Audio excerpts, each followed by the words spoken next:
Bienvenue sur DMG TV, les histoires mystiques. Tu es nouveau sur la page, n'oublie pas de t'abonner, de laisser un commentaire, de liker et de partager. Tu veux nous raconter une histoire, il y a un numéro à l'écran, c'est le plus 237 655 81 90 17. Envoie ton histoire par note vocale et on va jouer ici sur YouTube. On poste tous les jours sur YouTube à 12h00. La chaîne YouTube c'est DMG TV. Merci beaucoup, on va déjà commencer. Sachez que ce qu'on fait c'est pour sensibiliser. N'oubliez jamais de laisser un like. Merci. Donc, première histoire. Bonjour DMG TV. Bonjour à toute la communauté DMG TV. C'est à nouveau moi, la princesse de l'Éternel. Que le Dieu Tout-Puissant bénisse cette émission. Te protège toi DMG pour le concept que tu as mis sur pied. Et qui nous protège également, nous qui venons dénoncer les actes de l'ennemi. Voilà mon histoire. L'autre aussi, c'est l'histoire de mon papa. Alors, mon grand-père a eu 4 enfants, que des garçons. 2 sont partis, dont 2 sont décédés. Et 2 sont restés, dont mon père et son petit frère. Donc, je ne veux pas citer les noms. Parce que s'il y a des personnes de la famille qui écoutent ton émission, ils vont reconnaître notre histoire. Parce que c'est notre histoire. Je vais intituler « Le pouvoir de la parole ». Alors, les 2 fils à mon grand-père qui sont restés, mon père et son petit frère. Mon papa était très têtu. Il n'écoutait pas son papa, il n'écoutait pas. Il n'écoutait personne, il ne respectait pas mon papa. Alors, son petit frère, par contre, lui, il était obéissant à son père. Il écoutait bien et il était obéissant. Ils ont grandi comme ça. Au fil des jours, mon grand-père, voyant sa mort arriver, il décida de bénir ses enfants. Il appela son dernier fils qui était mon oncle. Et mon père qui était à côté, dès qu'il a appelé, il a prononcé le nom de mon oncle, mon père qui était à côté a répondu. Il a dit, c'est toi? Il a dit, mon père a répondu, oui. Il a dit, viens, je vais te bénir. Mon père est venu s'asseoir à côté de lui. Il ne voyait plus, il était vieux. Il a béni mon père de toutes les bénédictions. Il lui a dit, on parlera de toi dans tout le monde entier. On parlera de ton nom dans tout le monde entier. Tu seras béni. Car il a fini de bénir mon papa, enfin, mon oncle, croyant que c'était mon oncle, il dit à mon papa qu'il croyait que c'était mon oncle que, bon, on va m'appeler maintenant ton grand frère, comme il n'écoute pas, qu'il vienne aussi, moi je vais lui dire ce que j'ai à lui dire. Après mon papa, il lui a répondu, c'est moi. Il dit, donc c'est toi que j'ai béni? Mon papa a dit oui. Et il est décédé. Alors, il est décédé et mon papa a gardé le secret tout seul. Il n'a rien dit à l'autre, il n'a pas béni l'autre. Et ma grand-mère est restée avec ses 2 enfants. Il s'est dit, bon, comme mon mari est décédé, bon, maintenant je retourne dans mon village, au village où elle est née. Elle est repartie avec les 2 enfants. Chemin faisant, le petit frère à mon papa est décédé là-bas. Mon père a dit, hey, l'histoire-ci, je ne crois pas que je vais rester ici dans le village de ma mère. c'est mieux que je retourne. Je retourne dans mon pays, dans mon village. Et qu'est-ce que mon papa a fait un jour?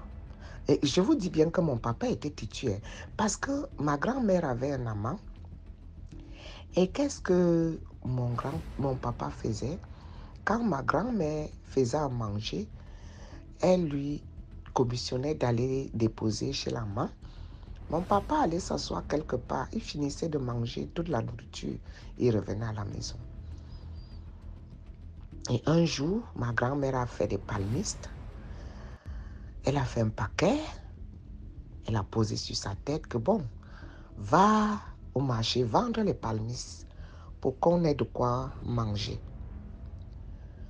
Mon papa est parti. Arrivé sur le chemin, il a croisé un oncle. Un oncle, enfin, il ne savait pas que c'était un oncle. Donc, un cousin à son papa, il lui a posé la question, mais petit garçon, d'où tu viens? Il a dit, je suis de tel village et c'est ma maman qui m'a commissionné d'aller vendre les palmistes.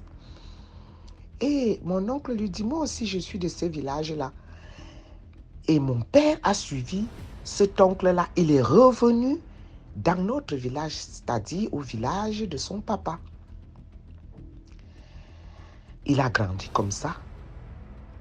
Il a grandi. Il a grandi, il a grandi, il a grandi. Il a fait son chemin. Et je veux vous épargner les détails. DMG TV. Je vais vous dire que c'est cette vie que nous vivons aujourd'hui. Nous sommes éparpillés dans le monde entier. Dans le monde entier. Nous sommes nombreux, les enfants, les petits-fils, et nous sommes éparpillés dans le monde entier. Nous sommes toutes les races. Mon père a toutes les races. Les Allemands, les Américains, les Français, les Africains. Nous sommes toutes les races. Je vais dire ça. Donc, le pouvoir de la parole. L'histoire de mon papa est un peu comme l'histoire de la Bible. Oui, c'est comme l'histoire de la Bible. Voilà. Bien, je vous remercie. Je vous recommande à partager, liker et à aimer la page afin que la famille grandisse. Bonne journée et à bientôt pour d'autres histoires. Merci beaucoup pour l'histoire. Là, on va passer à la deuxième histoire. Bonsoir la team DMG, je salue le Gbonyi DMG. Le Gbonyi de DMG, comme on le dit chez nous en Côte d'Ivoire, le Gbonyi. Voilà, je suis une Ivoirienne de père et de mère, résidente à Abidjan, originaire du sud Comoé et de la région des Grands Ponts. Voilà, je vais par contre vous raconter une histoire qui... Bon, je n'ai pas vécu l'histoire directement, mais celle qui a vécu l'histoire m'a raconté son histoire. Vous savez, ici, chez nous, en Côte d'Ivoire, lorsque vous commencez à causer avec quelqu'un, il y a une affinité. La personne devient ton parent automatiquement. Du coup, ma soeur, mon frère, et du coup, ça reste. C'est dans ce contexte-là que je me suis fiée d'affinité avec cette dame-là. C'est comme une soeur pour moi, une grande soeur, une tata. Au fait, cette dame, à l'époque, était dans le milieu du showbiz, au fait. Quand je dis du showbiz, c'est-à-dire qu'on connaissait un peu les artistes, elle côtoyait, sortait, les dégagements pas possibles. Les dégagements pas possibles. Quand je parle des dégagements pas possibles, vous sortez, vous êtes dans les hauts lieux, vous croisez des grands types. Et quand ils rentrent comme ça, là, c'est au moins un demi-million qu'elle est là. Elle dit, c'est dans ça. Un soir, elle est sortie avec ses amis. Elle est sortie. Mais elle, sa chance, c'est qu'elle dit qu'elle aimait se préserver. Elle avait toujours ses préservatifs féminines sous sac. Elle ne joue pas avec ça. Elle se préserve parce qu'elle dit qu'elle ne veut pas prendre balle perdue. Elle sait que souvent quand la boisson monte dans ses charmes, elle ne veut pas prendre de balle perdue. Quand on parle de balle perdue, c'est-à-dire Elle est une mauvaise surprise au fait. Donc, c'est comme ça, un jour, elle sort et elle fait la rencontre d'un monsieur. Le monsieur il prend son numéro, elle prend le numéro du monsieur, elle commence à échanger. Le monsieur l'invite une première fois, une deuxième fois. Le monsieur l'invite. Et là, ils vont dans un grand restaurant de la place. Ils ont bu des champagnes, tout. Et du coup, le monsieur demande à ce que les gars partent à l'hôtel. Puisqu'il y avait l'alcool qui était là, il y avait l'excitation, tout. C'est comme ça, ma vieille mère, comme on le dit, la vieille mère suit le monsieur à l'hôtel. Elle était ivre, mais elle était saoulée, même pas saoulée pour dire, elle va rien voir dedans. Elle dit, tu es saoulée, tu as envie de faire l'amour, mais tu es conscient de tes actes, au fait. Elle dit, c'est comme ça, elle a dit au monsieur de se préserver. Le monsieur dit non, qu'il ne peut pas se préserver. D'abord, le monsieur n'avait pas un accent ivoirien, c'était pas un ivoirien. Je vais taire le nom pour ne pas frustrer, c'était un gars de la sous-région, en fait, qui était venu en Côte d'Ivoire pour faire ses business, tout ça. Et c'est comme ça, le monsieur lui dit, que lui veut coucher elle sans préservatif. Elle dit, c'est pas possible. Ils ont commencé à parler jusqu'à le monsieur. Elle a dit, ok, donc elle est rentrée dans la douche, elle a dit, Jean va faire sa toilette, tout. Elle a placé le préservatif féminin. Bien placé le préservatif féminin, bien introduit ça, tout. Donc le monsieur, au bout, s'est couché ici, il a fait qu'il a fini de faire. Elle aussi, bon, elle-même n'avait plus envie. Donc ça, elle s'est levée, elle est rentrée dans la douche comme une femme. Pour aller faire l'attaque, elle est rentrée, elle a enlevé le préservatif. Elle a mis dans son sac. Elle a mis le préservatif dans son sac. Sans que le monsieur ne savait pas. Elle-même, elle a mis parce qu'elle n'a pas voulu jeter devant le monsieur. Elle n'a pas voulu que le monsieur sache qu'elle s'est préservée. Elle dit, c'est dans ça, le monsieur a compté au moins 2 à 3 millions pour lui donner en espèces. Donc, elle a pris l'argent, elle voulait faire son petit coin d'onglerie, genre mettre les faux ongles, les faux cils, son petit coin d'esthétique, au fait. Donc, ce qu'elle a pris l'argent, elle a pris cet argent. Donc, elle doit rentrer. En rentrant, elle ne peut pas porter les talons qu'elle a portés pour venir chauffer, elle ne peut pas porter les mêmes talons là pour se retourner. En rentrant, puisqu'il y avait tapette dans son sac, nous tous on sait que quand on sort pour aller chauffer là, au moins tu as ton petit sac qui a tapette dedans. Ben, elle prend le sachet, elle met les préservatifs là dedans qu'elle avait attaché là, elle met les pieds là et elle met dans le sac. Et qu'elle met le préservatif dans le sac, elle dit, le monsieur ils ont causé, se sont libérés, tout. Elle a pris la route, elle rentre à la maison. Le temps de partir au marché, fait quelques courses. Elle entend comme s'il y a bruit dans son sac, au fait. Genre comme s'il y a du bruit dans son sac. Bon, quelque chose qui fait je sais pas si vous voyez un peu, genre de mousse dans son sac. Elle ne considère pas ça, elle ne calcule pas ça. Elle est dans le taxi, elle a l'impression qu'il y a quelque chose de bruit dans son sac. Donc, elle dit non, c'est pas possible, attends, je vais voir. Il y a quelque chose dans mon sac, je n'arrive pas à comprendre. C'est pas un gros sac, c'est genre les mini sacs là. Donc, elle a l'impression que c'est dans le sachet, ça y est. Donc, elle ouvre le sachet, elle regarde pour voir ce qui bouge dans son sac. Elle va essayer dessus ça. Elle regarde comment dirais-je, dans le préservatif. Elle voit ce sont les asticots qui sont dedans. Ce sont les asticots qui sont dans le sperme du monsieur qui l'éjacule en elle. C'était asticots heureuse que c'est préservé. Donc, sur le chat, elle a souri, puisqu'elle-même, c'est une go qui ne dort pas. Quand je dis elle ne dort pas, elle dit ma petite, nous sommes en Afrique. Je n'ai pas tué pour quelqu'un, personne ne va tuer pour moi. Je n'ai pas mangé pour quelqu'un, personne ne va manger pour moi aussi. Donc, elle ne dort pas, elle se cherche. Elle dit, en même temps, sur les gens, elle a appelé le monsieur. Elle a dit au monsieur, donc c'est dans mon corps, tu voulais mettre tes asticots. Le monsieur dit, comment ça? Non, sinon que j'avais porté le préservatif féminin. Le monsieur a crié, tu m'as tué. La mis sa main sur sa tête, elle a commencé à crier. Du genre comme un début de folie. Elle a raccroché le téléphone, elle a continué au village, elle a dit merci aux ancêtres. Elle a pris cet argent, elle a grandi son coin. Donc elle est partie, d'après dans les consultations, elle lui a dit, heureusement qu'elle a eu l'intelligence de se préserver, sinon c'était pas bon. Parce que tout ce qu'il demandait, c'était un contact direct Et comme ça, le monsieur est devenu trop. Elle n'a pas cherché à savoir de ses nouvelles. Elle a eu son argent, elle a pris. Après, elle est quittée dans le milieu de la nuit totalement. Elle s'est rangée. Elle a fait son petit coin, elle s'est rangée. Elle est restée dans son coin. C'est comme ça qu'elle m'a expliqué l'histoire. Elle n'a jamais dit ça à quelqu'un. Ça m'a aussi l'expliqué. Comme nous sommes devenus une famille, c'est dans ce contexte-là que je tenais à vous expliquer un peu l'histoire. Merci pour tous ceux qui racontent les histoires. En tout cas, sachez que vous sauvez beaucoup de vies. Surtout nous qui sommes jeunes, ça nous permet de nous démarquer et puis de réfléchir avant de poser nos actes.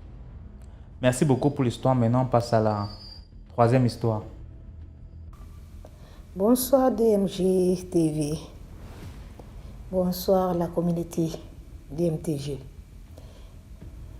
En fait, j'ai une histoire à raconter. Cette histoire, c'est une histoire vraie qui s'est passée dans ma famille. Jusqu'à sa terminer d'une décès. En fait, cette histoire a commencé en 2009 de Guinée-Conakry. Cette histoire, c'est une histoire de ma maman. Elle est décédée, paix à son âme. Mais cette histoire-là moi je sais, qui s'est passée devant moi, lorsque j'étais en Afrique. Ma maman, à l'époque, était mariée avec mon père, mais le mariage n'a pas marché. Ils se sont divorcés. Quand ils sont divorcés, nous on était petits. Maman a souffert à côté de son frère pendant des années. À l'époque, il y avait sa maman qui vivait chez son frère aussi. Donc son frère a pris charge de sa maman. Après, sa maman a demandé pour que sa fille unique vienne à côté d'elle. Donc cette histoire, après le décès de ma grand-mère maternelle, c'est là que toute l'histoire a commencé devant moi. Après le décès de maman, c'est là que toutes les tragédies qui commencent, tous les trucs mystiques commencent de ma mère. Moi, j'ai tout fait pour que ma maman se retourne chez mon père. Il n'y avait pas de solution. Il n'y avait pas de solution du tout.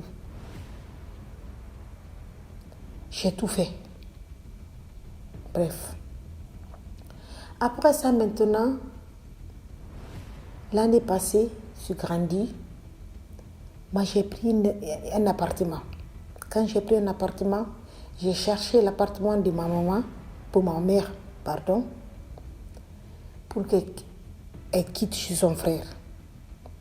J'ai pris un appartement, elle est partie habiter là-bas, tout ça là. Moi aussi, j'habitais ailleurs, en ville. C'est loin, là où j'avais pris l'appartement de ma maman. Donc, chaque week-end, j'ai passé chez ma maman pour la rendre visite, payer ses dépenses, tout ça là. À un moment donné, l'appartement que j'ai pris, l'appartement a eu un problème de trucs, tout ça là. Avec, voilà, ça ne nous regarde pas à nous. Donc, j'ai demandé à ma maman de quitter le lieu. Donc, j'ai pris ma maman maintenant, elle est venue chez moi, restée chez moi. Elle a resté là-bas pendant un an et quelque comme ça. Après, elle m'a dit qu'elle veut rentrer au village, dans son village natal, là où elle est née. Donc, il y a le village là, c'est pas un village, c'est 50 km de la ville de Conakry. C'est pas village. Voilà. C'est là-bas que son père a construit avec sa mère. Donc, là-bas, elle avait sa part à côté, à part de eux tous. Donc, il y avait une part, comme elle est une fille unique. Donc, sa maman a dit que ici, c'est pour toi seul. Mais l'autre aussi, tu fais partie là-dedans aussi. Mais ici, là, c'est pour toi seul. Parce que ici, là, c'est ta tante qui avait offert ça. C'est ta tante qui t'avait offert ça lorsque j'étais petit. parce que c'est son homonyme. Parce que son homonyme n'a pas fait un enfant. Donc, le parti qu'elle avait construit, elle avait donné ça à son homonyme, ça c'est vraiment ça. Donc, c'est pas mon français, excusez-moi un peu pour ça. Je ne sais pas expliquer trop des trucs comme ça. Voilà, mais je me démerde. Je me débrouille quand même. Autant pour moi. Donc, après, maman m'a dit, je vais aller au village, je vais aller réclamer ma part de terrain pour que je puisse donner à mes enfants. Et puis, j'ai un autre terrain aussi, que mon père et ma maman me disaient que c'est à moi. Mais les papiers, ça se trouve dans la main de mon frère. Parce que moi, j'étais petite à l'époque. Donc, c'est mon frère qui gardait tous les documents. Donc, je vais aller réclamer ça pour que je puisse donner à mes enfants. Mes enfants sont grandis maintenant. J'ai dit, ma maman, non, faut pas aller. Faut pas aller réclamer quoi qu'il soit là-bas. Donc, elle m'a dit, non, ça n'a rien à voir avec la famille, ça c'est pour moi. Les papiers, ils l'ont confié à mon frère. Je vais aller réclamer les documents chez mon frère. J'ai tout fait pour que papa il est parti quand même. Elle est partie. Quand elle est partie, 1 mois, 2 mois, elle m'a appelé qu'il y avait une grande discussion avec son frère, avec la femme de son frère, tout ça là. J'ai dit, retourne en ville. Laisse tomber le problème de héritage ou le papier là, tout ça là. Je lui ai dit, retourne à la maison. Laisse tranquille, nous on est grandis, on va faire notre études, on va payer nous aussi notre maison. Tu es dans une maison ici, là, même si c'est pas pour moi, mais tu vis bien, tu manges bien, tu dors bien. Elle m'a dit non, ça c'est pour mes enfants. Elle a commencé à dire, je ne quitte pas ici sans mes papiers, sans mes documents. DMG, pour moi c'est une histoire mystique. 1 mois passé, 2e, ma maman est tombée malade, gravement malade. On m'a appelé au téléphone parce qu'il y avait ses enfants, mais on n'a pas de moyens. C'est moi seulement qui gagnais ma vie, un peu. On m'a appelé au téléphone pour aller chercher mon maman, qui est malade. Je suis allée récupérer ma maman, je l'ai envoyée à l'hôpital, ils l'ont soignée. Elle me disait tout le temps qu'il a mal aux poitrines. J'ai mal aux poitrines. Il n'y a pas échographie, il n'y a pas radio que je n'ai pas fait, il n'y a pas de médicament que je n'ai pas acheté pour ma maman. Ça se calme, ça revient, ça se calme, ça revient. Même les médecins me disaient qu'ils ne savent pas que c'est quoi. Parce que tous les médicaments qu'ils connaissaient, ils l'ont tout donné. Ça ne marche pas.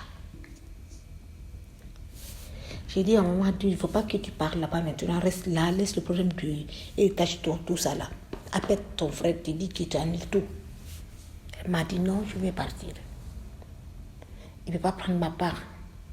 Je suis vieille maintenant, je vais aller récupérer ma part. Je donne ça à mes enfants. Il faut que je parte. Elle est partie.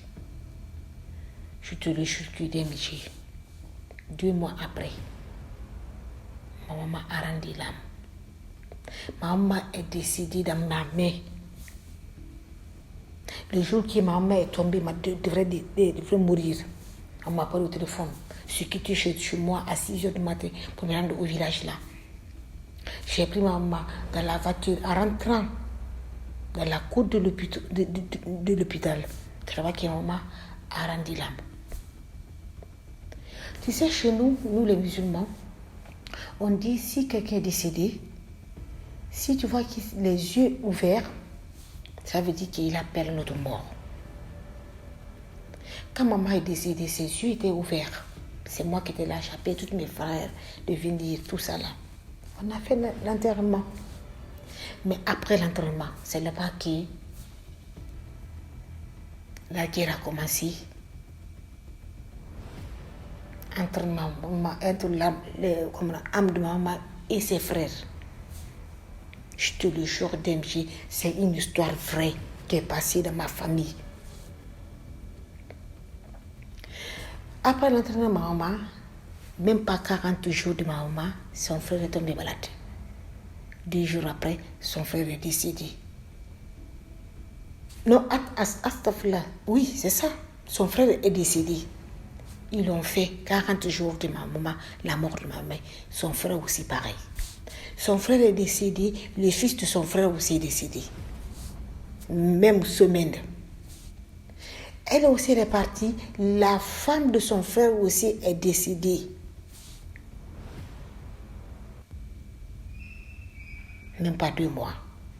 Il y avait 3 morts, 3 décès de la famille. Ça s'est passé.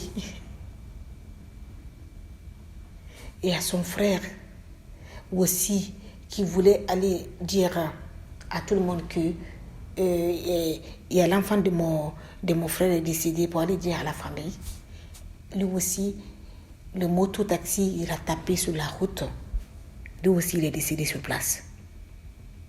Ça fait 4. Ça fait 4 personnes.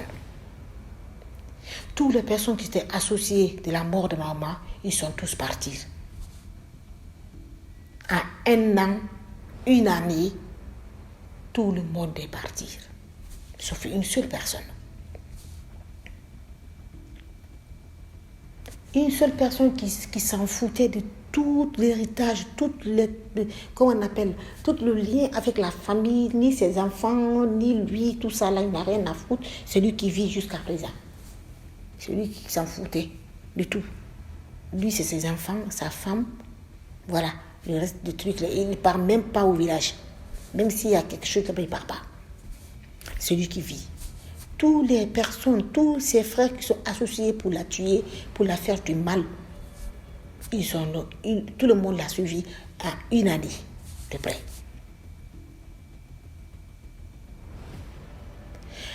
Après tout ça là, j'ai fini de rêver à ma maman. Elle est venue et elle a dit que ma mission est finie. J'ai fini ma mission. Ils m'ont tué. C'était un groupe, ils m'ont tué. Donc, eux aussi, ils vont mourir tous. Donc, le moral de cette histoire, pour dire que, même s'il y a héritage, quand tu vas que c'est tellement nombreux, pour prendre les terrains de quoi et quoi étage là, méfiez-vous. Méfiez-vous. Méfiez-nous. Problème d'héritage, problème de pour ma maman, tout ça là, tu ne connais pas qui est qui. Moi, c'est une leçon pour moi. Méfiez-vous. Maman est décédée, mais je te le jure, DMG, tout le monde l'a suivi. Tout le monde, sauf une seule personne dans sa famille. Tout le monde, à 1 année. Près. Tout le monde est parti. Toutes les personnes qui sont associées pour la tuer, pour la éliminer, ils sont tous partis. Maman n'a pas réussi à faire. Donc voilà mon histoire. Likez, partagez et commentez. Merci DMG. Au revoir. Merci beaucoup pour l'histoire. Maintenant, on passe à la 4e histoire. Bonjour DMG TV. J'espère que vous allez bien. Moi, j'espère bien. J'ai une histoire à vous rencontrer. L'histoire s'est passée en Guinée, dans notre quartier. Il avait une soirée dans notre quartier. Donc, nous on appelle ça Farniare. Donc, tout le monde profitait de la fête. Il y a des gens qui dansaient. Donc, tout le monde blaguait, quoi. Du coup, il y avait un gars dans notre quartier. Il est venu avec un type. Soit disant que c'est son ami, il veut jouer. Non, nous avons dit que non, il ne pourra pas jouer car personne ne l'a invité. Il est venu par lui maintenant. D'ailleurs, on ne le connaît pas. Le gars a dit que c'est son ami. Le gars qui est dans notre quartier. Il a dit que c'est son ami. Il nous a supplié pour que son ami joue. Donc, nous avons dit que ok, il peut jouer. Donc, du coup, lorsque son ami a commencé de jouer, Il a fait ses grilles et les choses là. Il a commencé à faire des choses au milieu de la fête là-bas. Tout le monde lui regardait, tout le monde était assis à côté de lui. Il y avait beaucoup de gens là-bas, surtout des garçons. Il y avait beaucoup de garçons. Ça peut aller plus de 70 garçons qui étaient à la fête là cette nuit. Donc, il a commencé, il a pris le sable. Quand il a pris le sable, il met ça dans sa bouche. Quand le marabout la met le sable dans sa bouche, le sable, quand lui, il met ça dans sa bouche, le sable sort dans la bouche de son petit. Et moi, je suis assis. Mais je me suis dit, mais c'est quoi ça encore? Hein? J'étais même choquée. Bon, j'étais assis, mais bon, je me suis dit que bon, il ne pourra pas nous faire du mal. Comme il est venu jouer, il a continué à faire ces choses-là. Du coup, il y avait beaucoup de gens là-bas. Il y a un petit maintenant, tout le monde murmurait tout le monde murmurait. Mais personne n'a pu élever sa voix pour lui dire qu'il fait des bêtises. Sauf un petit, celui qui a eu le culot de dire, mais c'est quoi ça? Il n'a qu'à quitter. Ce sont des mensonges. Moi, je ne le crois pas. Donc, le marabout, du coup, il a tourné sa tête. Il a tourné sa tête vers les gens là. Donc, le petit n'a pas répondu. Il a dit, mais qui vient de dire ça qu'il ne me croit pas? S'il est intéressé à un garçon, il n'a qu'à se montrer. Il va voir de quoi je suis capable tout de suite. Mais le petit, il ne s'est pas montré. Donc, du coup, maintenant, le marabout, il a pris un mouchoir blanc. Excusez-moi, il a mis ça dans son pantalon. Il a touché son truc là. Donc, il a fait les mouvements avec. Du coup, maintenant, quelques secondes comme ça, il a pris le mouchoir, il a fait remonter le mouchoir encore. Il a jeté le mouchoir. Quand il a jeté le mouchoir, je vous le jure, le petit qu'il disait qu'il ne croyait pas, le petit est venu vers lui. Excusez-moi même. Le marabout lui a dit, si l'intention ne montre pas, qu'il va faire disparaître son affaire là. Là, je voulais de son kiki. Mais le petit ne s'est pas montré. Donc, le petit n'a pas fait. Il est resté comme ça. Il a pris le mouchoir maintenant. Il a frotté sur son cric là. Il a jeté le mouchoir. Quand il a jeté le mouchoir, le petit est venu vers lui en pleurant. Il a dit, mais qu'est-ce que tu m'as fait? Comme ça, tu as fait disparaître mon truc là. Le marabout lui a dit, je t'ai demandé plusieurs fois, mais tu ne m'as pas répondu. Petit, tu as eu ce que tu voulais. Il a frappé le petit dans sa bouche. Tu as eu ce que tu voulais. Le petit s'est précipité vers sa mère. Sa maman est venue. Quand sa maman est venue, tout le monde a supplié le marabout là de commencer à 21h jusqu'à juillet. On lui a plaidé. Mais le marabout, il ne voulait pas. Donc, il a dit maintenant une seule condition, si le petit fait ses arts du jour maintenant, que son affaire va disparaître pour l'éternité. Donc, le petit avait peur. Donc, le marabout a dit, ok, d'accord, je vais le faire. Il a pris le mouchoir encore. Lorsqu'il a frappé sur les parties intimes de le petit, l'affaire est apparue encore. Donc, c'est fini. Le petit et sa maman ils sont rentrés à la maison dans la même nuit. Comme je vous ai dit tout de suite, il y avait beaucoup de garçons là-bas dans la fête. Tout le monde murmurait. Donc, le marabout n'a rien dit. La nuit, il y avait un petit. C'était l'ami de mon petit frère. Ce jour-là, mon petit frère, lui, il dormait à la maison. Il n'a pas été à la fête là. Lui, il dormait. Son ami là, il est venu chez nous la même nuit. Hein. Le même nuit là. Donc, il est venu vers mon petit frère là pour le dire que donc son affaire ne fonctionne plus, qu'il s'est disparu. Voilà, mon petit frère dit, mais quoi? Oui, il a dit, oui, il y avait un marabout dans la fête, comme toi tu n'as pas été, c'est pourquoi il a fait disparaître le truc de le petit là. Et pourtant, nous aussi, on parlait, on murmurait, hein, mais nous, on n'a pas élevé nos voix. C'est le petit qui a fait, mais il a fait disparaître pour moi.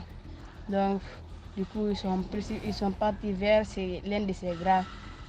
Il a expliqué ça à son grand aussi. Son grand aussi a dit, attends-moi seulement, moi aussi je vais aller voir réellement si pour moi aussi fonctionne actuellement. Quand lui aussi il est parti pour faire du pipi, donc il n'a rien trouvé là-bas. Waouh! Mais il a dit que mais c'est quelle histoire ça encore? Mais c'est quoi ça? Du coup, lorsqu'ils étaient assis maintenant, choqués, il y a l'un de ses amis qui sont venus encore. Lui aussi, il lui a dit à l'air grand, mon affaire ne fonctionne plus. Oh, ils ont commencé à crier. Donc, le marabout lui a fait ça. Et pourtant, ils n'ont rien dit. C'est le petit qui a tout commencé. Même quand le petit est rentré à la maison, pour lui, est disparu. Pour lui, est disparu complètement. Il n'y a rien dans sa bouche. C'était plat même. Donc, le marabout, c'était dans notre quartier. Le marabout a fait disparaître les kikis des gens. Les gens qui étaient dans notre quartier, kikis de tout le monde, je vous le jure. Tout le monde. Actuellement, j'étais sous. À ce moment, j'étais sous chez nous. C'était sous chez nous. Le lendemain maintenant, quand ils sont partis, c'est le marabout là. Le marabout là, il est venu. Quand on l'a demandé, il nous a tout simplement répondu que lui, il ne pourra plus jamais faire ça. Il n'a plus le pouvoir de le remettre. Non, il n'a plus le pouvoir de le remettre. Ça. Comment est-ce que c'est possible? Hein? Toi qui as fait quelque chose la nuit, le lendemain, mais toi tu ne peux pas le faire encore. Mais c'est quel problème ça? C'est quelle histoire ça encore? Le marabout lui a supplié, mais bon, il a dit ok, moi je ne pourrais plus faire ça maintenant. Mais mon maître, lui, il pourra faire. Mais son maître était en déplacement, son maître n'était pas en Guinée en ce moment. Et j'ai même oublié, son maître était en déplacement, son maître était dans un village comme ça, oui. Dans un village, quand nous avons appelé son maître, nous aussi, impossible de décrocher l'appel. Quand nous avons expliqué cet problème, il nous a dit que d'accord, vous ne devez pas vous inquiéter. Je peux le faire, même si je ne suis pas là-bas comme ça, qu'on a quelque comme ça actuellement. Je suis dans un village, je peux le faire. Mettez-vous en rang. Mettez-vous en rang. Dans le téléphone de reste en haut-parleur. Il faisait ses choses, il disait des mots au téléphone là-bas. Imaginez, de commencer à 7h du matin jusqu'à 18h. Les gens sont arrêtés juste pour que l'air qui revienne. Et le monde est méchant. Donc le monsieur là aussi, comme il voit qu'il ne pourra plus le faire, il nous a dit que ces diables doivent être récompensés d'abord pour l'argent d'abord. Chaque personne, 3 millions, plus de 60 de quelques personnes. Imaginez, hein, plus de 60 personnes. Chacun 3 millions, 3 millions, 3 millions. 3 millions, chacun devait payer 3 millions, 3 millions. Mais c'est quoi ça? Hein? Même avoir 500 francs pour acheter de l'eau pour boire, c'est impossible de voir ça. Mais si lui, il dit alors qu'il est de payer 3 millions, 3 millions. Non, le monde est méchant. Donc, nous sommes restés comme ça. Le lendemain encore, on l'a appelé. Quand nous avons dit de le laisser à 50 000. Donc, il nous a dit, ok, c'était la même chose. De commencer de 7h à 7h à 18h. Rien n'a fonctionné. Donc, les garçons, là, l'histoire là, je ne sais pas comment ça s'est terminé. Hein, parce que tellement nous sommes à Cancun, mais deuxième capitale maintenant. Nous ne sommes plus dans le même ville. Donc, c'était juste un peu ça. Je vous remercie. Merci beaucoup pour l'histoire. Maintenant, on passe à la 5e histoire. Bonjour DMJ. Aujourd'hui, j'espère que tu vas bien. Aujourd'hui, si je te fais si je raconte cette histoire que j'ai vécue personnellement il n'y a même pas quelques jours, c'est vraiment pour sensibiliser parce que dans cette vie-là, si tu ne marches pas avec Dieu, c'est que ta vie est foutue. Parce que le mal est partout et à tout moment et tu ne sais pas quand est-ce que tu vas rencontrer de mauvaises personnes. quand est-ce que tu vas rencontrer des mauvaises personnes? Parce que pendant qu'on marche là, pendant qu'on est en train de... Voilà, on est là, il y a beaucoup de choses qui se passent et le diable vraiment est vraiment présent. Il habite déjà sur cette terre-là. Donc, qu'est-ce qui se passe? C'était un après-midi. C'est un après-midi. Bon, je ne vais pas dire le pays où je suis, ni la ville et tout. Donc, c'était un après-midi. C'était un après-midi. Je revenais de ma pause du travail et j'ai emprunté un taxi. Donc, je revenais à mon lieu du service. Et dès que le chauffeur m'a déposé, j'ai rencontré, il y a un monsieur qui venait en même temps garer sa voiture au garage. Parce que là où je suis, c'est près d'un garage. Donc, il gare comme ça et il sort de sa voiture et il me regarde, il m'observe. Après, moi aussi, je le dépasse un peu. Après, il m'appelle, il m'interpelle et il vient me saluer. Dès qu'il vient me saluer, il me dit oh, bonjour monsieur. Il dit ah bon, comment tu vas et tout. Je dis je vais bien et vous. Il dit waouh, que je vous observe depuis que vous étiez monté dans le taxi, depuis que vous étiez descendu du taxi, je vous ai observé. En tout cas, vous m'avez, je sais pas quoi, mais j'ai un instinct qui ne me trompe jamais.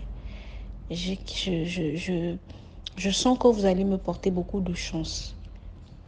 Et le monsieur m'a dit comme ça, cache comme ça, là, pour rien comme ça. Il s'est présenté, hein, et après, il a commencé à me dire des choses comme ça.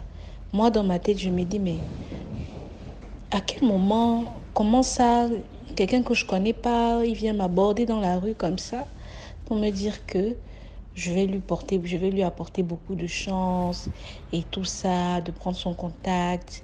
Il fait dans les... Je peux aussi mentionner son travail. En tout cas, bon, peut-être que je peux mentionner son travail. Il fait comment on appelle ça, dans les ponts et chaussées. Donc, c'est comme ça, c'est comme ça. J'ai dit, ah bon? Il m'a dit que, moi je lui ai dit que voilà, je suis, euh, je suis, euh, je suis dans le bâtiment. Donc, donc voilà un peu. Il dit, ok, bon, moi quand je parlais avec lui, je me suis dit tout simplement, comme il est dans le bâtiment, et apparemment c'est quelqu'un de connu dans le pays, moi je ne savais pas, je me suis dit que je pouvais avoir des projets, en tout cas, juste une bonne connexion en fait. Donc c'est comme ça que j'ai accepté de donner mon numéro. Et le même soir, il m'a appelé, il m'a dit, avant de terminer le travail, il m'a appelé, il m'a dit qu'il fallait qu'on se rencontre et tout ça. Lui, il habitait dans une zone assez industrielle et tout. Donc, bon, moi, ce jour-là, il a tellement plu. Quand j'ai terminé le boulot, il a tellement plu, donc j'ai pas pu y aller. Et en même temps, j'étais convalescente, donc j'évitais de sortir la nuit. Donc, c'est comme ça que je rentre à la maison, je lui explique, il m'appelle entre-temps pour me dire ça va, pourquoi je ne suis pas venue et tout. Je dis, mais il pleuvait, je ne peux pas me déplacer jusque là-bas parce que c'est vraiment très loin. Et puis voilà, je ne pourrais pas me déplacer là, je suis en convalescence, il faut que je me repose. Donc, c'est comme ça que je me repose et puis le lendemain matin, il m'appelle, il fait près de 38 minutes avec moi, il commence à m'expliquer de sa vie. Il me dit certainement peut-être que je suis rentrée dans le bon moment de sa vie. Bon, jusque-là encore, je ne comprenais pas en quoi est-ce qu'une personne comme moi qui l'a croisé dans la rue dit que je suis arrivée au bon moment. Je ne sais même pas. Il me parlait des trucs qui n'avaient pas... Bon, il parlait, il faisait un peu du coq à l'âne, il parlait des trucs, il a essayé de savoir un peu des informations sur moi. Mais moi aussi, j'ai menti sur ce qu'il me demandait. Quand il me demandait, est-ce que ta famille est ici, est-ce que machin, j'ai dit non, j'ai dit non. Donc, je lui disais pas la vérité, en fait, parce que bon, je le connais pas, il me demande ce genre d'informations, je comprends pas pourquoi et tout. Et entre-temps, la journée, il a voulu encore qu'on se voit et tout. Bon, en ce moment, j'étais un peu plus disponible. Donc, j'ai dit, je l'ai écrit dans la journée que je pourrais être disponible vers les 15 heures comme ça. Donc, c'est comme ça que vers les 15 heures par là, je l'appelle, je lui dis, bon, ok, on va se retrouver où et tout. Donc, c'est comme ça que je me rends à l'endroit, au restaurant indiqué, parce que j'ai vraiment voulu insister que ce soit en tout cas dans un restaurant, parce que, voilà. Donc, il a dit, il n'y a pas de souci, effectivement. Donc, on s'est retrouvés là-bas. Il a payé le taxi et on a discuté. Au début, il avait un ami, on a discuté. Et après, on a changé de restaurant parce que moi, je n'aimais pas les menus du restaurant qui étaient proposés dans ce restaurant-là. Donc, on a changé. On est allé dans le restaurant d'un hôtel, d'un grand hôtel quand même de la place. Et parce qu'il faisait des brunchs. Voilà, donc on est allé là-bas, j'ai pu me servir, j'ai pu manger. Et après, il était en train de me raconter des histoires. Bon, en même temps, il me draguait, en même temps, il me disait qu'il avait un projet, un grand projet de centre commercial, que c'était comme ci, c'était comme ça, et tout et tout. Donc, il me disait qu'il allait me mettre dans le coup. Mais en même temps, il me disait que puisqu'il fait les ponts et chaussées, il a quelque chose, il a des sérieux problèmes. Il me demandait de travailler, il me demandait de prier pour lui par rapport à ça. Et parce que il a confié, enfin, il n'est pas très souvent sur ses chantiers. On lui a confié un marché de 2-3 milliards pour la construction des... Bon, je ne vais pas aussi dire parce que si je donne trop de détails, je ne sais pas si il peut me entendre ça un jour.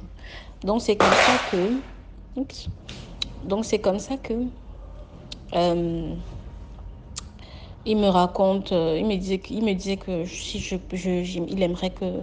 il aimerait m'accompagner, il aimerait que je l'accompagne à l'intérieur du pays, là où il est en train de faire ses routes, ses travaux de route et tout et tout. J'ai dit, mais en quoi est-ce que ma présence serait nécessaire dans ce travail-là? Il dit oui, non, il veut vraiment, je peux découvrir aussi le pays et tout et tout. Moi, j'ai trouvé ça vraiment bizarre. J'ai vraiment trouvé ça complètement étrange. Et dans notre conversation, il me demandait aussi que, bon, moi, je veux faire de toi ma chérie et tout. C'est vrai, voilà. C'est vrai que je suis déjà mariée, mais ma femme, elle est au Canada. Et en ce moment, j'ai pris du recul, machin. Donc, euh, j'aimerais que tu me donnes le numéro de 3 personnes que je pourrais appeler au cas où, par exemple, comme tu es malade, si tu tombes là en ce moment, je sais que je peux appeler telle personne. J'ai dit, ok, j'ai compris, je vais donner. Il m'a dit, j'ai dit, ok, je vais donner. J'ai dit, bon, comme je suis en train de manger, j'ai dit après. Après, il a encore insisté. J'ai dit, bon, j'ai compris, je vais donner. Je suis venue, le rendez-vous était à 16h, donc à partir de 19h, comme ça, j'ai demandé à ce qu'on rentre. J'ai demandé à rentrer parce que 20h, je devais prendre mes médicaments. Je ne voulais pas rester trop tard, je ne voulais pas rester à plus que ça dehors parce que j'avais vraiment besoin de repos. Donc, surtout que, je ne sais pas pourquoi, mais avant même de sortir de la maison, avant même d'aller dans ce rendez-vous-là, j'avais fait une prière à Dieu parce que à chacune de mes rencontres, moi je suis quelqu'un de spirituel, je prie. Et puis aussi, je suis suivie spirituellement. Donc, j'en ai parlé à ma mère j'ai dit, ah maman, j'ai rencontré telle personne. Bon, est-ce que... J'espère que c'est pas quelqu'un qui a de mauvaises intentions envers moi et tout et tout. Bon, elle m'a pas donné de détails en ce moment, mais elle m'a dit que c'est quelqu'un qui voit, qui a le don de voyance et qui voit. Et quand il a dit que tu allais lui apporter beaucoup de chance, il sait de quoi il parle et tout. Donc, quand j'ai Quand j'ai terminé, je lui ai dit, bon, je lui ai toujours pas donné le numéro des 3 personnes-là qui demandaient que si je tombe là, qui je peux appeler et tout. Je lui ai pas donné. Il a insisté pour me ramener à la maison. J'ai dit, ok. Et j'ai vu que c'était quand même quelqu'un qui était assez connu dans le sens où n'importe où il passait, les gens, les gens venaient le saluer et tout et tout. On allait manger au restaurant, même on a pratiquement pas payé parce que c'était un habitué et puis aussi c'était quelqu'un de connu. Son téléphone n'arrêtait pas de sonner. En tout cas, bon, j'ai senti que voilà. Mais c'est vrai que la voiture dans laquelle on roulait là, c'est une vieille voiture, mais bon, je me dis que c'est quelqu'un qui voyage beaucoup avec ça à l'intérieur. Donc, bon, ce qui est sûr, il a tenu à me raccompagner pour peut-être voir où j'habitais. Et moi aussi, je sais pas, je lui ai pas, dans nos conversations, je lui avais dit, bon, mais dans nos échanges, je lui avais dit, bon, j'habite dans tel endroit. Mais quand on est parti, je lui ai dit, bon, écoute, je ne vais pas arriver directement à la maison. Il faut que je fasse un saut. Il doit me déposer dans tel quartier parce que je dois récupérer quelque chose là-bas. Quand je lui ai dit ça, il a commencé à s'énerver. Il a dit, mais pourquoi tu ne rentres pas chez toi à la maison? J'ai dit, mais non, j'ai commencé à être douce parce que j'ai vu que c'était quelqu'un qui avait vraiment un tempérament chaud de par sa façon de parler. Quand je disais qu'on était au restaurant, son téléphone n'arrêtait pas de sonner. Quand son téléphone sonne, la manière qu'il parle à la personne, j'ai vu que c'est quelqu'un qui est assez très nerveux et tout et tout. Donc, j'ai voulu me jouer à la fille naïve, à la fille douce, qui parle pas beaucoup et tout. Donc, quand il a commencé à s'énerver comme ça, j'ai dit non, mais pourquoi tu t'énerves? Moi, je dois récupérer absolument cette chose de toute façon, même si je ne récupère pas maintenant. Il faut que je récupère, même si je pars à la maison, je vais toujours revenir là-bas pour prendre ma chose, pour partir. Parce que voilà, si je suis obligée, c'est quelque chose de très important que je dois récupérer. Et quand j'ai dit ça, il a commencé à s'apaiser. Donc, voilà. Mais surtout, je n'ai pas compris déjà pourquoi est-ce qu'il s'énervait. Si je dis que je me dépose, bien peut-être qu'il avait des intentions de connaître ma maison. Bref, dans tous les cas, il m'a déposé et sur le chemin, il était en train de me raconter encore des histoires. Il me disait qu'il allait m'envoyer le projet pour que je puisse voir avec une équipe comment je pourrais réaliser ça et tout et tout. Après, il me disait que tu sais, si moi je sors avec lui, il a commencé à me donner des détails bizarres. Moi, j'étais là, mais dans ma tête, je voulais voir déjà le bout du film. Je voulais voir le bout du film. Donc, c'est comme ça que quand, quand on a... Dans la voiture, il me disait que, tu sais, moi, c'est vrai, moi, je veux que tu sois ma chérie parce que je vois que tu es quelqu'un de bien. Quand je te vois, ta manière de parler, moi, je sais déjà que tu es une fille bien, qui est soumise, qui est respectable, qui est respectueuse, du moins, et qui est attentionnée, et tout, et tout. Et que, tu sais... si on couche un jour, on couche ensemble, moi, tu sais, moi, je n'aime pas utiliser les préservatifs parce que, bon, moi, j'estime que voilà, et tout, et tout. Dans mon cœur, j'ai dit que c'est que ça va jamais arriver. donc, euh, donc, c'est ce qu'il m'a dit. Hein. Il m'avait dit, non, moi, je n'aime pas utiliser les préservatifs et tout, et tout. Ce qui est sûr, si tu es ma chérie, en tout cas, on va pas utiliser de préservatifs parce que moi, je suis très droit. J'ai eu plein de filles, mais c'est pas les filles qui me manquent, mais moi, je ne couche pas avec n'importe qui et tout ça. Moi, je t'ai vu, je sais que tu es bien. En tout cas, je veux pas qu'on se sépare. En tout cas, je ferai tout et tout et tout. J'ai dit, ok, j'ai compris. Donc, on est arrivé dans le lieu, dans le quartier que j'ai dit, il m'a déposé. J'ai fait exprès, je lui ai dit, écoute, parce qu'il a dit non, il faut que demain on se voit aussi, il veut passer le maximum de temps avec moi. C'est parti, c'est monté, c'est descendu. J'ai dit, ok, il n'y a pas de souci. Donc j'ai fait exprès pour lui dire que bon, écoute, demain là, tu sais, demain je vais aller faire mes ongles et tout. Donc si je peux avoir même l'argent pour ça et tout ça. Donc j'ai dit, ok. Donc il m'a donné une somme d'argent, je ne vais pas dire le montant. En tout cas, il m'a donné une somme d'argent. Je suis descendue avec. Et voilà, il n'a pas su exactement dans la maison où je suis partie. Mais ce qui est sûr, il m'a descendu au quartier. Il m'a descendu au quartier. Je suis descendue, il est parti. Quand je suis arrivée chez ma mère, parce que ma mère, c'est quelqu'un qui est... C'est une voyante, en fait. Elle voit.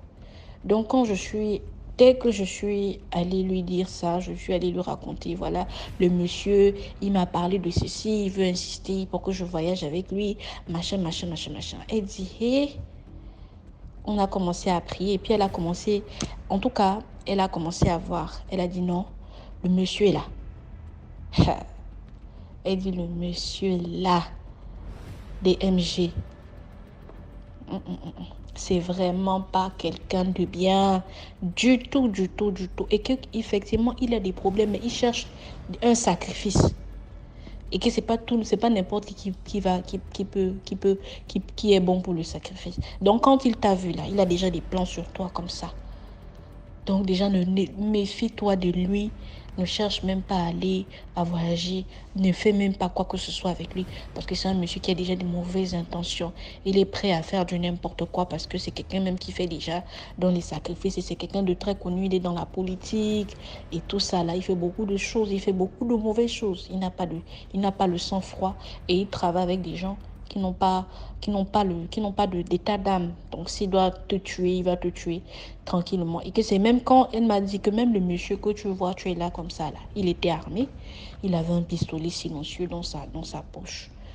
Donc et aussi elle m'a aussi donné les détails que elle dit que heureusement même tu n'as même pas cherché même parce que toi-même déjà tu es une fille, tu ne couches pas avec les gens comme ça. Donc, parce que le monsieur même là, il est malade, il a le VIH/SIDA. Et le pire, c'est que en plus de ça, quand il couche avec toi, il te laisse des choses dans le ventre. Donc, c'est un monsieur hautement mystique, c'est un monsieur qui fait dans des sales trucs, qui fait dans le noir. C'est un monsieur vraiment et quand il t'a vu, il sait que effectivement tu vas lui apporter énormément d'argent. Donc, quand elle m'a dit ça, parce que bien avant même, j'avais eu un rêve où il y avait quelqu'un comme ça. J'ai dit, quand elle m'a dit ça, j'ai dit, wow. J'ai voulu d'abord débloquer son numéro. Après, je me suis dit, non, comme c'est un monsieur qui voit, il peut se dire que peut-être je suis allée chez ma mère, j'ai vu, et que ses intentions. Donc, pour brouiller, comme il a déjà mon numéro, heureusement, il ne connaît pas mon lieu d'habitation. Heureusement qu'il ne connaît pas certaines de mes choses. Donc, je ne vais pas le bloquer maintenant. Je vais attendre quelques jours. S'il m'appelle, je fais comme si, voilà. Donc, comme pour dire que ce n'est pas tout le monde... on voit des gens comme ça, on peut croiser des gens comme ça, ils peuvent vous raconter beaucoup de choses, mais il faut faire très attention. On ne couche pas avec n'importe qui aussi. On ne couche pas avec n'importe qui, même si quelqu'un vient vous dire que machin, vous devez sortir ensemble et tout. Assurez-vous au moins de faire les tests parce que c'est important. Le sexe, c'est une grande porte d'ouverture. Ce n'est pas quelque chose qu'on doit négliger sous prétexte que la vie est facile et tout. Non, la vie n'est pas aussi facile que ça. Et les gens qu'on rencontre, il y a beaucoup qui sont vraiment dans les mauvaises choses. Moi, je ne savais pas qu'un jour je pouvais tomber sur ça. Donc, vraiment, il faut vraiment partager. Il faut beaucoup sensibiliser les jeunes filles, les jeunes. Voilà, parce que elles se disent que peut-être le monsieur est là. Il a peut-être... il ne faut pas aussi qu'ils voient que tu es nécessiteuse ou quoi que ce soit. Parce que quand tu es nécessiteuse, tu es beaucoup plus facile. Tu te dis qu'on peut on peut t'avoir parce que bon, tu dis que le gars te fait voyager, il est dans la politique, il fait des trucs, toi tu pars seulement. Non, c'est pas comme ça que ça marche. Donc voilà un peu l'histoire, quoi. J'ai vraiment... Et il faut beaucoup prier, il faut prier. Quand la vie là, c'est la prière. La vie là, c'est la prière. Donc voilà un peu mon histoire. Merci beaucoup pour l'histoire. Maintenant, on passe à la 6e histoire. Bonsoir à l'MG, bonsoir à la famille d'MG. Bon, j'ai une toute petite histoire à vous raconter. L'histoire dont je vais vous raconter aujourd'hui parle d'une fille. Bon, l'histoire se passe en Côte d'Ivoire, précisément à Abidjan. Bon, cette fille dont je vous parle, la meilleure amie de notre voisine, Je crois que bien qu'elle vivait avec un homme. Cet homme-là, c'était un homme de la justice, il était bien, les deux vivaient bien ensemble. Elle avait vraiment tout, un chauffeur, tout ce qu'elle devait avoir. Mais elle était enceinte à l'époque. Oui, elle était enceinte. En tout cas, elle était belle dans sa grossesse. Tout se passait bien. Ce que son ami nous disait, tout se passait bien. Jusqu'à ce qu'elle accouche d'MG. Cette femme, elle a accouché d'un garçon. Bon, au début, quand l'enfant est né, tout allait bien. Jusqu'à un jour, tout a basculé dans la vie de cette dernière. Tout a basculé. C'était l'enfant qui était toujours malade. Soit c'était pas l'enfant, sa mère tombait malade. Toujours, il y avait toujours quelque chose. Ou bien son frère même aussi, jusqu'à ce que son frère meure. DMG. Maintenant, comme son frère est mort, je me rappelle bien, il avait dit qu'il partait aux funérailles. La femme, elle, ça n'allait plus, et son mari, il était allé aux funérailles, ils ont fait les funérailles, tout s'est bien passé. Maintenant, elle avec son mari, ça n'allait plus. Jusqu'au c'est arrivé à un niveau où le monsieur ne dormait plus à la maison. Le monsieur ne dormait plus à la maison, il était devenu triste, elle ne comprenait rien dans sa vie. Tout avait chamboulé dans sa vie DMG, elle ne comprenait rien. Elle se demandait, mais qu'est-ce qui se passe? Et cette femme, à chaque fois qu'elle décidait d'aller à l'église pour prier, quelque chose arrivait. Soit son enfant tombait malade. Si elle disait que ce dimanche, elle doit aller à l'église, son enfant tombe malade, on l'appelle à la maison en famille pour lui dire que il y a ta maman qui ne se sent pas bien. Ou bien il y a tel parent que ça ne va pas chez elle. Jusqu'à un jour, elle dit qu'elle décide. Elle décide d'envoyer son enfant, ne se sentait pas bien, elle décide d'envoyer cet enfant à l'hôpital. Maintenant, elle est allée à l'hôpital, on lui a dit que l'enfant n'a rien, que ça va. Non, elle s'est retournée et il y a un homme de Dieu, les évangélistes, ils lui ont dit, Madame, pardon, passe à l'église, tel jour, ils ont donné les 4. Bon, comme les papiers, comme ils aiment beaucoup distribuer, ils ont donné une 4. La femme lui a dit, bon, moi, je n'ai pas le temps pour votre truc là, patati patata. Le monsieur dit, je sais pourquoi je te dis ça. Pour le papier, il vient à l'église. Elle prend le papier, elle jette ça dans son sac. Donc maintenant, elle est arrivée à la maison, elle a commencé à expliquer à son mari. Son mari même n'avait plus le temps pour écouter ces histoires. Il dit toujours la même histoire, il ne comprend rien. Le monsieur même, sa femme l'énervait. Il ne voulait plus la voir. Donc elle a dit à son mari, ah pardon, aujourd'hui on va à l'église. Le lendemain, il se décide, parce que c'était le dimanche, voici l'enfant qui tombe malade. Mais je ne comprends pas. À chaque fois que je décide d'aller à l'église, voici ce qui se passe. À chaque fois que je décide d'aller à l'église, voici ce qui se passe. Donc son mari dit, bon, aujourd'hui là, on va aller à l'église avec l'enfant pour voir ce qui ne va pas. DMG, ils arrivent à l'église avec l'enfant. Et voici ce que le pasteur dit, que l'enfant est un enfant sorcier. Aïe. Et tu commences ça? Que ça cause ça? Moi, je ne voulais pas venir dans votre église. Parce que vous, à chaque fois, vous les évangéliques, à chaque fois que vous revenez dans votre église, c'est comme ça, vous vous comportez, vous dites patati patata, elle a commencé à raconter. Quand c'était arrivé au niveau même où elle voulait prendre son enfant pour sortir de l'église, puisque l'enfant avait c'était 3 ans, il partait dans sa 4e année. Elle voulait prendre l'enfant pour sortir. L'enfant même ne voulait pas rester dans l'église, l'enfant voulait sortir, l'enfant pleurait. Ça, le pasteur dit non. Vous ne sortez pas avec l'enfant. Son mari même dit que l'enfant n'a qu'à rester. On prier. Si on dit que l'enfant est sorcier, c'est qu'on doit prier pour l'enfant. Ils ont commencé à dire, ils ont commencé à prier. Voici l'enfant maintenant qui va commencer à parler d'MJ. Elle dit, elle ne savait pas où la force entrait dans son enfant pour dire les paroles que l'enfant disait. DMG, elle dit, l'enfant a dit, l'enfant c'est lui qui avait tué le petit frère de sa maman. Lui, il couchait avec sa maman chaque soir. Ce qui fait que son papa même n'avait même plus l'envie de sa maman. Et puis sa grand-mère, la mère de sa maman, lui, il couchait avec la femme. L'oncle de sa maman, lui, c'est lui qui faisait que le monsieur n'arrivait pas à avoir le travail. Son travail était gâté, il n'arrivait plus à avoir de contrat. Elle me dit, elle comprenait, c'est quelle force qui est rentrée dans son enfant. L'enfant a commencé à dire des trucs. Donc, elle dit, quand ils ont commencé à prier sur l'enfant, ils ont demandé à l'enfant, parle, c'est où tu as pris la sorcellerie. Et l'enfant dit qu'il a pris la sorcellerie sur la route. L'enfant dit qu'il a pris la sorcellerie sur la route d'Agboville. Non, à Beauville, c'est chez les abeilles. Bon, je ne sais pas quoi.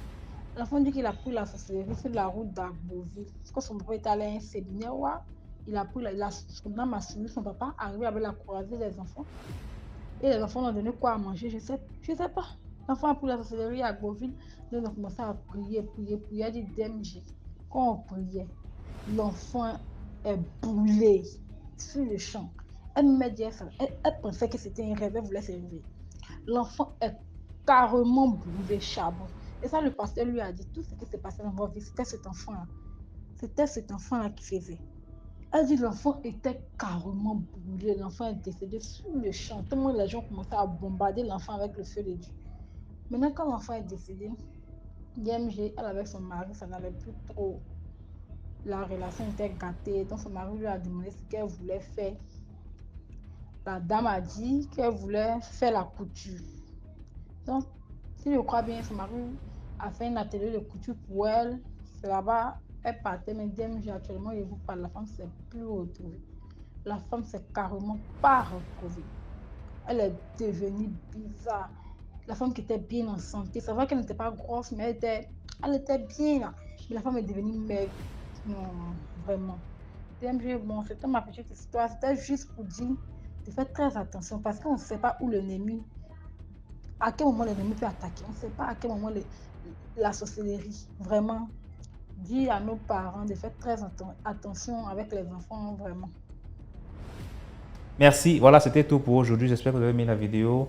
Connectez-vous sur la deuxième chaîne YouTube à 15h00 pour une nouvelle histoire. Merci, portez-vous bien, passez une très bonne soirée. Voilà, ciao, à demain à 12h pour une nouvelle vidéo.